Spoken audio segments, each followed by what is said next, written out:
தமிழ்நாடு அடைந்திருந்த கடன் வெறும் 5 லட்சம் கோடி. 5 லட்சம் கோடி. இவர் 4 ஆண்டுகளில் அடைய வைத்திருக்கிற கடன் 4.5 லட்சம் கோடி. 4 ஆண்டுகளில் 75 ஆண்டுகளில் 5 லட்சம் கோடி, 4.5 ஆண்டுகளில் 4.5 லட்சம் கோடி. அந்த 1 லட்சம் கோடி வருஷம் வாங்கி என்ன சார் பண்ணாங்க? இல்லை எல்லாம் இந்த 1000 கொடுப்பதற்கு, மாணவனுக்கு கொடுக்கிறேன், இதை தவிர வேறு எந்த விதமான ஒரு சிறந்த திட்டங்களும் இவர்களிடம் இல்லை.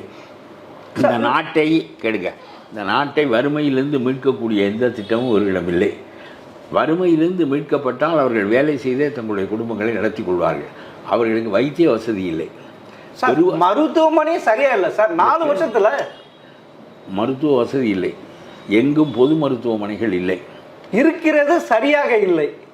மருந்து மாத்திரையில், டாக்டர்ல, நர்ஸ் இல்லை, எதுவுமே இல்லை. ஏழைகளுக்காக உள்ளது. ஆகவே இந்த நிலையில் நம்முடைய முதல்வருக்கு உடல்நலம் இல்லை என்றால் அவர் அப்பல்லோவுக்கு செல்ல முடியும். ஒரு தலை சுற்றல் என்று சொன்னால் அவருக்கு எல்லா விதமான பரிசோதனைகளும் செய்யப்பட்டு இதயத்திலே அந்த இரத்த ஓட்டத்தில் சுழற்சி சரியில்லை என்றால் இப்பொழுது ஸ்டென்ட் வைத்திருக்கிறார்கள். இதெல்லாம் 3 நாளில் வைத்து அவர் வர முடிகிறது. இதே தலை சுற்றல் ஒரு சாதாரண ஏழைக்கு வந்தால் மருத்துவமனையில் ஏதோ ஒன்றை செய்துவிட்டு அனுப்பிவிடுவார்களே தவிர இத்தனை சோதனைகள் நடப்பதில்லை.